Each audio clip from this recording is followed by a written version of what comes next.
Hey guys, so it's been a minute since I made a video. Right now I'm just working on the petition whenever I'm looking at the case and not making like videos or anything like that. I think I'll meet my deadline. Theirs is the 15th. Mine would be, I want to be done by the 9th so that if there's any issues with my filings, I have a whole week to sort those out, and because there's a lot that's being filed. So I think we're going to make it on that, so that's great. I thought I'd upload exhibits periodically that I think illustrate some things. Some of you will already know this, but even with me, like re-looking at some of this, there are things that you don't remember about it when you're looking at it in detail. And there are people now looking at our channels that know nothing of the case. And so for them, this could be pretty informative. So this would just be Catherine's affidavit, which many of you have seen. But just to illustrate what goes on, I have to upload a declaration stating certain things about the document because it's blurry. Last time I tried to submit this, they wouldn't take it because it was blurry. So there's a way to get it in there. You upload it as a blurry scan and then the declaration, and then you transcribe it to the best of your ability. So that's what this is my transcription. I thought we'd read it together. Anybody wanting to know what's in there that's never really read it or whatever, it's kind of interesting. And I'll also relay along the way like how this plays into the case, and I'll be doing that a lot better later on when I present the whole case to you. So let's look at this. To Middleburg Courthouse. So Diane was attacked in that region, and this is Catherine sending this to them from Canada. And for anyone who doesn't know, Catherine Richard married Goatis in 2021 and fled his abuse and violence. And then this is her spilling the beans on what went on when she was with him. To Middleburg Courthouse. My name is Catherine Richard, and this letter is to basically explain my involvement in the conspiracy to murder of Diane. And I want to reiterate that I have to, when I write this, it's exactly as she wrote it. So there are some, like, where she misspeaks a few times like that. So I'll just be saying it as she wrote it. The ex-girlfriend of Goatis Lagston's. I married Goatis Lagston's in May 2021. The conspiring happened in the same year. This letter is also to explain the physical violence I experienced and to also shed light on what kind of situation his current partner is sadly experiencing at the moment. Now, she wrote this in 2023, and in the month that she wrote it, which you'll see at the bottom, we'd already had the 2 arsons, and we'd already had the acid attack, beating attack. So she's concerned about the other wanted fugitive and her well-being. She doesn't mention that she's worried about Diane and her son who are homeless and in hiding. Just note that. Goatis, myself, and Florian Strack, we were all planning to kidnap her and murder her. We were all 3 of us in Holland, driving around in Florian's white van. Goatis used my account in order to hire a private investigator to know where she lived, and we found her address. We stayed in the Netherlands for maybe a week, and we met up with Florian many times. Him and Florian constantly talked about their plans on how they would trick Diane and kidnap her. I heard that Florian would dress up as a delivery man to be able to get her to open the door, things like that. We drove to her house and waited in the park to see if she would come out. Goatis also stalked her mom's house. We went to Diane's house a few times, and I went on Florian or Goatis' shoulder to look up the fence to see if someone was there, and I did see people in the house. Florian at one point wanted to get paid in order to do what Goatis wanted to be done. They put something in a teddy bear, and I tried to give it to Diane. I think I knocked on her door, and there was no answer. I believe they put a tracker inside the teddy bear. I spoke to Diane's old neighbor to be able to find her new address. I spoke to Diane's mom's old neighbor to find her address. Me, Goatis, and Florian, convinced by lying to a man at the beach to call Diane's mom and pretend he is a delivery guy, and Diane's mom gave us her new address. We posted a video on YouTube pretending we were in Canada while being in the Netherlands because we were going to kill her, and we wanted to fake being somewhere else. Goatis also made a video with the code that Diane knew about, which was the code word Norway, which meant that he would kill her. So a lot to unpack there. Firstly, it's kind of shocking when someone first reads something like this. Someone is talking about themselves being around people like this, talking about doing something like this. And so you do have to give her respect in one regard, that she's willing to tell the truth here. I think her motive, only she knows her motive. I think one motive would be she wants them to go get him because she's worried about him being out there herself for her own well-being.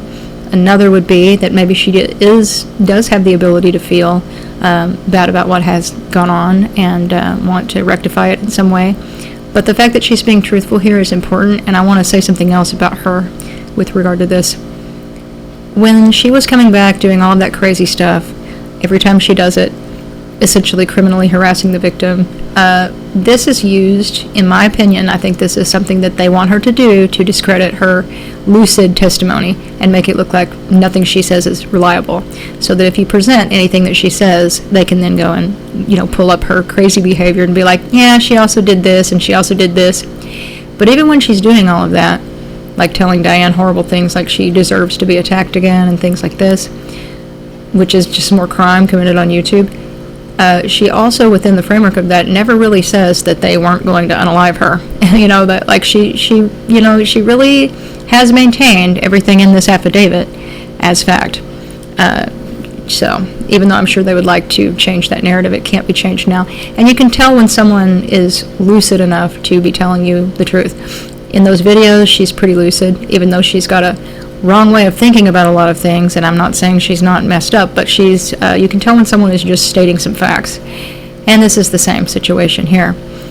And they also might want to know that in the American court system, to be declared insane and to the point where you're incompetent, you have to be to the point where you don't know the difference between like a grapefruit and the TV, like or a book on the table versus you think you're Napoleon and God's talking to you at the moment. People that are that out of their minds. You have to go that far, and even people that are that far sometimes are declared that when they did a crime they knew what they were doing.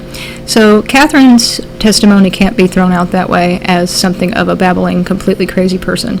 No matter how wacky she may be, these are facts that she's relaying, and they corroborate other evidence. And that's why I'm using them here, including stuff you'll see in a moment about breaching the contract.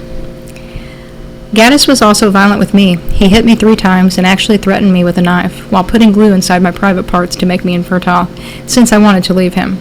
He was very against me leaving him and would get angry when I would bring up the subject. He also made me shave my head because he was mad that I had left him once. He tracked my phone down when I left in order to find me, and he achieved that.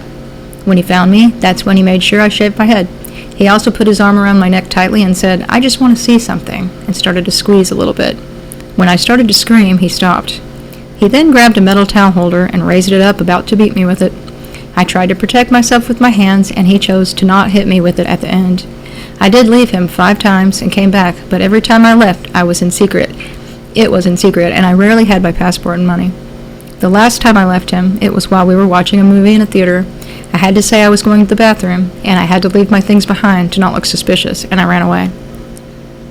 I went to the consulate in Stuttgart, and Goatis and Florian actually found me there one morning. I did not tell the police because I was still trying to protect them. The police had also arrested Florian when I was in the consulate, and they called me to talk about his appearance to see if it was him, and I wanted to protect him, so I told them I wasn't sure it was him, although I knew it was. Florian also called the consulate trying to pretend to be my father in order to get my flight number so they could most probably wait for me at the airport. I was then able to get back to Canada with a temporary passport and with the help of police protection. Now, here's what gets me about that. She had police protection, but she chooses to protect these people when in actuality she could have had him arrested for sexual assault right there. She could have had him and Florian arrested for conspiracy to commit murder, but instead she kept her mouth shut, and now she's less safe because she did.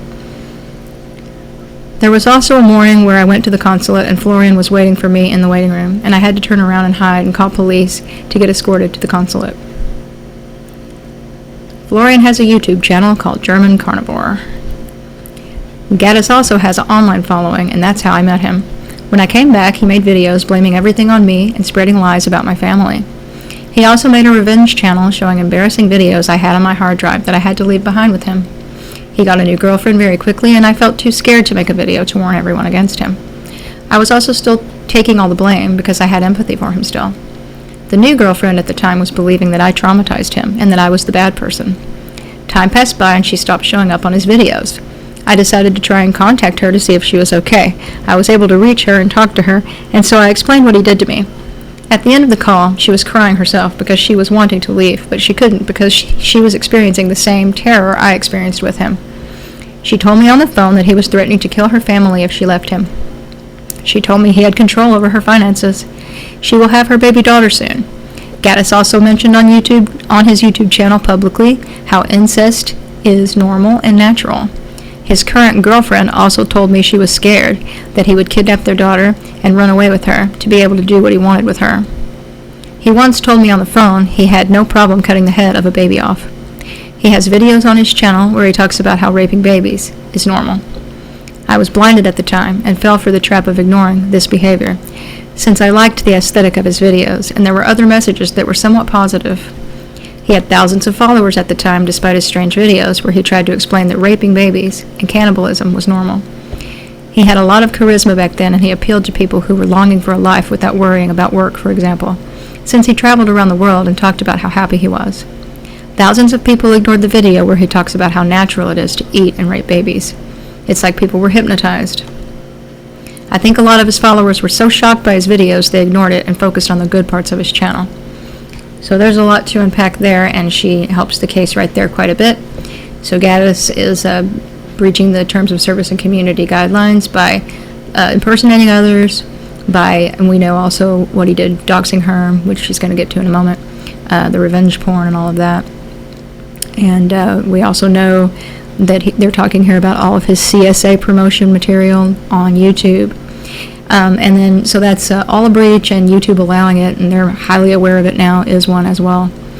And also penalizing whistleblowers like myself is selective enforcement and possibly even retaliatory enforcement, which is another issue as well. So down here where she says that's about his followers, I really agree with that. I think a lot of people, in her case, there's something wrong with her. There is something wrong with some of his followers and fans, and has been all along the way, especially now that everybody knows everything. But in the past, absolutely, there are people who do things for shock value that are ridiculous and say things that are ridiculous that are not even what they really think. And I think a lot of people might have thought that's what was going on. Also, some people just didn't see all of his content. They would see something and like it, and then they might watch YouTube, kind of infrequently. And like they'll see him talking against school or against coffee, and they're like, yep, school sucks, coffee's not that good for you. Yeah, I like meat. And they like the guy. They don't think about all of this, and they don't see all of this. And then the ones who did sometimes just put it in the category of somebody trying to be like a shock lord on the internet. And those people, of course, once they realize this is someone that would actually hurt a child, hurt a woman, hurt other people, they don't want anything to do with that. And some even went further in feeling bad about that and wanting to do something about it. And there's no shame in not knowing. And then once you know, acting differently. I made a video recently online to explain what he did to me, and in response to that, he convinced one of his fans to post my entire family's information online, enticing his other suicidal fans to come to my house. He made a video on his channel directing people to that specific Telegram channel where it was posted, so deploying people, including who might self-harm or encouraging self-harm, to go and commit a crime. This folder included also pictures of my father, mother, and sister. Doxing. It also included topless pictures and video I took of myself when I was younger, which were on the hard drive that I had to leave behind because I had to leave in secret. Revenge porn. The folder also includes a video he took of me showing me fully nude after he had tracked me down. I complied to let him film me because he was very angry that I left him and he had hit me before. I was terrified that he could kill me. This is also when he almost choked me. He almost choked me right after filming the nude video, and this is also when he almost beat me with the metal towel hanger. You can tell in the video also that this isn't someone having a good time filming themselves, that someone is filming them. She almost wants to put her hands over herself is what it looked like to me. So that was filmed under duress, it's quite obvious, and really upsetting to see. Goatis wants to kill others. He wants to torture and kill people and babies and whatever he can get his hands on. If police doesn't stop him now, he will go on for a mass murder-suicide or something of the like. It would be very foolish to not arrest this man. It's written all over the walls that he's about to do something. Moreover, he already did commit a crime towards me, the glue incident, which Canadian police confirmed to be sexual assault. I hope my testimony can bring a bit of clarity to the situation. Goatis had something against Diane for a long time, and he did fantasize and talk about putting fire in her home and throwing acid on her when we were together, which both happened after I left him. Goatis likes to scare others to do his dirty work for him. My main concern at the moment is the safety of his current partner and their daughter. His current partner is stuck with him at the moment. She wants to leave, but Goatis doesn't let her. I hope my experience can shed light on how abusive and controlling Goatis' personality can sometimes be with others. I hope my experience can shed light on how much his current partner needs help at the moment. Thank you, regards, Catherine. Affirmed in Quebec, June 6, 2023. And then I put that the Dweebland with the number 202-213-1548 is in the upper right-hand corner of the document. And they'll have the blurry scan. So yeah, a lot to unpack there. It's corroborated with other evidence, and how it ties into law within the context of this case will be very interesting. Talk to you guys soon. Bye-bye.